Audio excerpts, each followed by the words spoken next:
Bonjour à tous et bienvenue dans votre journal de la mi-journée. Pique-nique, barbecue, apéritif, quel bonheur de profiter des extérieurs. Mais des invités surprises jaunes et noirs ont au fait de gâcher la fête. Les guêpes, il existe pourtant quelques solutions pour les éloigner sans pour autant mettre en danger les abeilles. Écoutez. Ce qu'il faut faire, c'est de retirer après les repas tout ce qui reste de protéines et de sucre.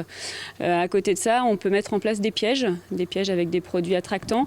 Alors bien faire attention de ne pas mettre ces pièges-là à proximité des terrasses, mais plutôt dans le fond du jardin pour envoyer les guêpes dans le fond du jardin. On a des pièges, ça fait des petits bols en fait, avec un petit couvercle. On met de l'attractant dedans, c'est un peu le principe de la bouteille renversée. Donc la bouteille renversée marche bien, ce qu'il y a c'est que c'est pas sélectif, donc il vaut mieux préférer des pièges professionnels qui permettent aux abeilles de s'échapper. Merci du conseil. Agriculture à présent, avec les conséquences de cette météo très sèche et chaude, les épis de maïs arrivent à maturité avant même d'avoir pu se développer entièrement. Ils sont récoltés par endroits avec 5 à 6 semaines d'avance. Alexandre Debray a rencontré un agriculteur. On se retrouve donc à Saint-Mexant-sur-Vie pour parler donc de de cet ensilage précoce puisqu'il a 6 semaines d'avance. Bonjour Amaury. Bonjour. Alors 6 semaines, est-ce que c'est beaucoup, est-ce que c'est anormal ou est-ce que on en fait un petit peu trop sur cette situation? Aujourd'hui, on arrive sur ces parcelles-là où on est en train d'ensiler. On est à 4 semaines d'avance sur une année classique. On retrouve la canicule, les plantes retrouvent la canicule comme nous. Oui, parce que en fait, le maïs, par exemple, ou comme beaucoup de céréales, on doit compter en termes de température, c'est ça? C'est exactement ça. Un maïs, pour arriver à maturité, il lui faut une certaine somme de température. Donc, on parle de 1500 à 1800 degrés. Voilà. Et aujourd'hui, on y est arrivé.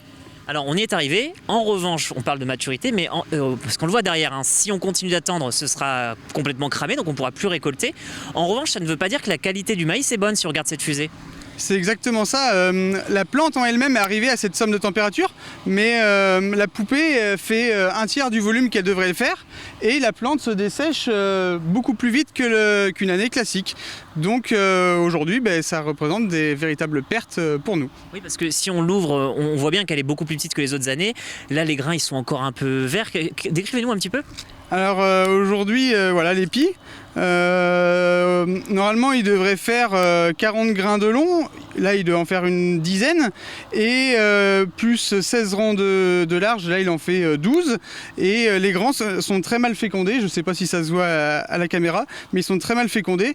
Donc, comme je dis, c'est un tiers, voire un quart d'un épi normal. Donc aujourd'hui, on va se retrouver avec une perte économique pour les exploitations et une perte de volume en plus. Du coup, il faudra acheter ou compenser par autre chose pour alimenter le bétail. Oui, parce que c'est ça aussi, c'est que non seulement vous destinez tout ce maïs à la vente pour une partie, mais il y a une autre partie qui revient normalement au bétail local. C'est ça, exactement. Ça sert à nourrir nos élevages. Donc on l'a bien compris, cette situation elle est compliquée. Les maïs vont être ensilés à partir de maintenant pour les prochaines semaines, mais bon, vous l'aurez compris donc avec un petit peu d'avance. Et partageons à présent un joli moment offert à 2 enfants handicapés grâce à l'association Merci Noémie. Chloé et Léana, atteintes de surdité profonde, ont découvert la joie du poney au Poney Club de la vie. Une véritable parenthèse enchantée pour elles et leurs parents dans un quotidien souvent difficile. En ce lundi matin, le Poney Club de la vie accueille Chloé et Léana. Timide au premier abord, c'est difficile de se séparer de sa maman. Les 2 petites filles de 5 ans et 4 ans sont atteintes de surdité profonde et portent un implant auditif. Aujourd'hui, elles découvrent le poney et oublient leurs différences. Ici, les personnes, le personnel est très ouvert. Les Amandine, Bérénice, elles sont très à l'écoute, très souples sur les apprentissages. Voilà. Chaque enfant qui est différent, à notre sens pour l'association, qui puisse avoir aussi des moments de parenthèse où on oublie un instant qu'on est appareillé, qu'on a des rendez-vous à l'hôpital, plus que des enfants, on va dire, normaux finalement, qui n'ont pas toutes ces choses-là à subir. Et c'est vraiment pour ça qu'on œuvre. Pour les parents, c'est aussi l'occasion de souffler faire une pause de ce quotidien exigeant, mais surtout voir ses enfants s'épanouir, tout simplement les voir sourire. Avec ses troubles d'équilibre, oui, je ne pensais pas qu'elle montrait sur le poney, mais elle a l'air d'être heureuse. Déjà, elle n'entend pas. Un plan, donc avec le casque, c'est un peu compliqué, et elle a beaucoup de troubles d'équilibre. Donc, elle peut tomber du poney, rien que quand elle marche, elle peut tomber. Donc, voilà notre quotidien. Toujours la surveiller, faire attention à elle. Puis voilà. Oh oui, ça fait du bien de la voir comme ça. On sait qu'on pourra faire d'autres poneys peut-être, et puis même autre chose. L'association Merci Noémie compte bien continuer à faire vivre des moments ordinaires aux enfants en situation de handicap à travers des activités. C'est bon, c'est parti, on y va ? Ou directement au sein des établissements médico-sociaux. Elle a plus peur ! Bravo. Et l'heure du départ a sonné hier pour une dizaine d'enfants qui ont passé leurs vacances dans des familles d'accueil bénévoles du Secours catholique.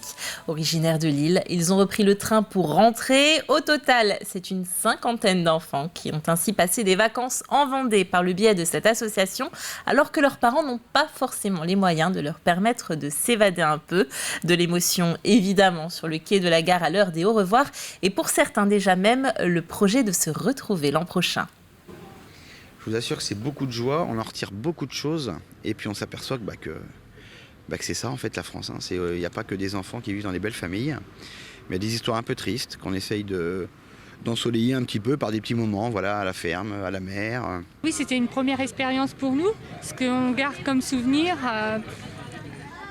la joie de cette petite, le partage qu'il y a eu et l'espoir de la revoir l'année prochaine, si elle le souhaite. Oh, il est adorable. C'est un ange. Ça se voit sur sa bouille, de toute façon. Vous voulez le garder, en fait ? Ouais. Je dis, je vais te cacher dans le coffre. Et nous allons terminer ce journal avec un concours un peu original, un concours géant de billes sur la grande plage des Sables d'Olonne. Une manière inédite de fêter les 25 ans d'existence de l'association du Musée du Sable qui organise l'événement. Cette série de 6 participants était inscrits qui s'affrontent sur un circuit construit à l'image des Sables d'Olonne avec la pendule, le remblai, le zoo. Mais attention à ne pas se perdre dans la rue des Enfers. Là-dessus s'achève ce journal. Merci de l'avoir suivi. On se retrouve à 18h pour une nouvelle édition remplie d'actualités fraîches.